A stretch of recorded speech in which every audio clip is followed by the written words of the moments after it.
First of all, I was blessed to be born from a mother who was formerly a nun. And she decided she had some questions that were unanswered. So she decided to leave the convent. She used to teach 50 students, 50 girls in the convent, and I have pictures of them which really impressed me. Which the hijab that she was wearing is like the hijab that our sisters wear, with the same style, with the bottom white piece and the black outer piece. I was like, wow, you know. But when I was in high school, I got involved in the gang life as well. I'm not going to say the name of the gang, because it's a big gang. And maybe those people that didn't know me back in the days, they might, out of ignorance, take my life. And I have too much, in my plate right now to take care of, which is serving the Muslim youth and doing da'wah, etc., that I don't want to put myself at risk. But when I was in this gang, I had a friend who actually was a valedictorian, but he was raised in a shelter. So one time he needed a place to stay, and I told my mom, this guy is a good guy, man. He likes to read and so on. Why don't you let him stay in my house? My mom said, all right. So he stayed in my house and he brought a box of books. And in this box of books, I saw the autobiography of Malcolm X. So when I was involved in this with this brother, this friend of mine, or this brother from the gang, we went to a library. And as we got the maximum amount of books that we could check out, we walking out and we came across the Quran, right? And my friend said, oh man, I want to read the Quran, but I can't check it out. I already checked out the books and so on. So he's like, I'm like, you know what? You want it? I'll take it, it's all right.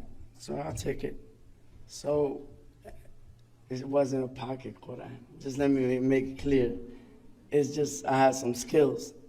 So I end up taking the big Abdullah Yusuf Ali with the Arabic, English, and commentary. And I took it from the library. And then, just for my friend, this because I was real, so I had to do it for him. He wanted to read it. So then he left my house and he left the Quran. So the only thing Islamic in my house is the Quran. So then a year took place where two of my close friends from this group who were real, they got killed by same gang members. I was with them on a Sunday, and the next day I see them on the news. They got killed and they got stepped on their faces. So I was like, if these guys were real and this happened to them, it can happen to me. So I said, so then I totally lost trust in the only people I used to trust, that I supposedly would have given my life for, that I sacrificed jobs and so on for them. And I said, if they did that to my friends, they could do it to me. So I said, nah. So then I'm like, I lost trust in all human beings. I mean, my parents, I trust them, but they didn't have the experience of the streets, so they couldn't get me out of it. So then I'm like, I'm looking. And sometimes my friends used to do things that they didn't tell me. So I end up coming out of my house, all of a sudden get snatched up by the police. You robbed the house. I'm like, well, I just woke up. You dropped out, you're not in school. What time you wake up? If you're hanging out at night, you wake up like at 1, 2. 12, right? So I'm like, I just woke up. Said, nah, get in the car. So it was like an everyday thing. My 3 thoughts were, am I going to die today? Am I going to catch a disease today? Or is my mother going to get hurt because of me, because of the label that I carry? And at that time, I was looking, and I decided one day in the afternoon, that time I woke up early. So I decided to go to church. And I went to church, and I'm like, you know what? I was asking God for guidance, I used to bow down in my mom's room, and I used to say, God, you created me, and you know what I need better than myself. Choose for me the right way, and I will not look back. I'll leave everything behind. And at that time, I had a music contract. I had my 12 songs already written down, and I was going to record the album. And I was in that stage of making a choice. So I decided to look for guidance, and I remembered that I had the Quran. And I say, I remember this Quran. I heard that this Quran has wisdom. And actually, the guy that recommended my friend this Quran is doing 35 years to life for killing those 2 friends that I had. So Allah used him to tell him that the Quran has wisdom, and I ended up with it. So, as I'm reading the Quran, I come across إِيَّاكَ نَعْبُدُ وَإِيَّاكَ نَسْتَعِينُ. At a time when I was saying, who am I going to ask for help? I don't trust nobody. And then it said, you alone do we worship, and you alone do we ask for help. I said, that's what I'm going to do. I'm going to only worship God, and I'm only going to ask Him for help. So then, I continue reading the Quran, and it said Allah, and I said, I'm not used to saying Allah, I'm going to say God. So I could just continue reading. And I continue reading the Quran. Whenever I found the command, I began to do it. The Quran said, read the Quran in Fajr as witness.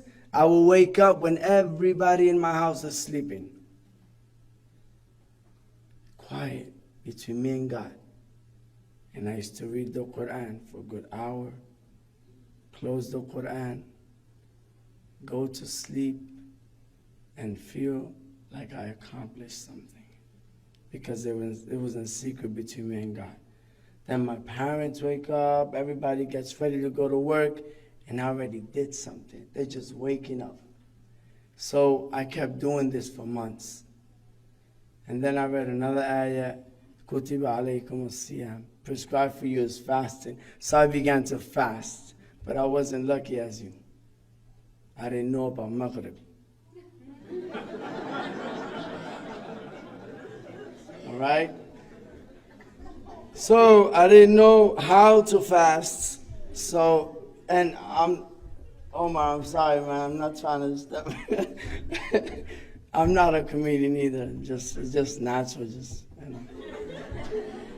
But honestly, I began to fast until I felt pain. Because I said, I am not a hypocrite. I'm going to fast until I feel what the poor people feel. And when I feel that pain that I can't resist, then I will eat. Because I know my refrigerator is filled with food. So what's the point of fasting? So I did that. Then one ayah about giving charity, a verse about giving charity. So I actually used to rock DKNY, and I decided one day to give away all my more than $3,000 worth of clothes, all DKNY. I put in bags. My mom was like, "What are you doing?" I said, I'm going to give it in charity. She's like, what? I'm like, yeah.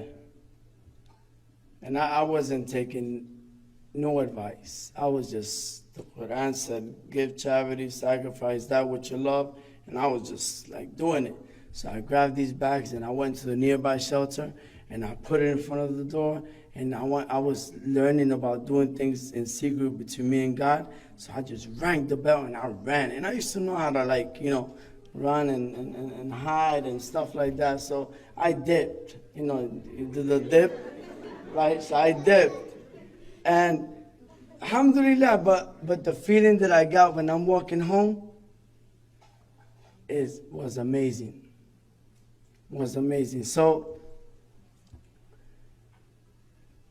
after 9 months of reading the Quran and practicing everything that I read in it with the commentary, I said to myself, I'm Muslim. So I went to the masjid that day and I met the Imam, and the Imam asked me, so how do you learn about the Quran? Where do you get the Quran? And I said, I was blunt. I stole it. He said, what? I said, I swear, I never seen an Imam run so fast. He said, you gotta give it back. I said, I'll give it back unless I get the same copy. He said, this was my only friend. You think I'm gonna give it back? This is the one that helped me get rid of my addiction to alcohol. This is the one that helped me learn how to be patient when I didn't have patience. This is the one that only gave me good advice. You think I'm going to give it back? Give me the same copy and I'll give it back. And if I don't get the same copy, then I'll buy this one. So then he ran in the library and he says, is this one, this one, this one? I said, yeah, it's this one. And then he gave me the same copy. So, alhamdulillah,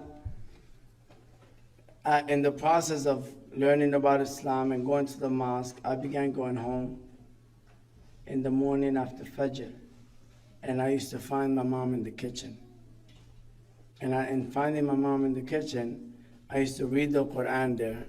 And sometimes I would find something interesting about Jesus and Mary. And I said, Mom, can I share with you something? And she was like, okay. So I began reading to her the Quran. And it became a daily thing. Every day after Fajr in English, I would just read to her the Quran. Then, alhamdulillah, I got married. And my mom comes to me one day and she's like, you know, I miss your reading of the Quran. And I was like, really? She's like, yeah. And a lot of the questions that I had that made me leave the convent were answered through your reading of the Quran. And I was like, so you believe in what you heard? She's like, yeah. And I want to be Muslim. So then, alhamdulillah, my mom became Muslim 2 years after me.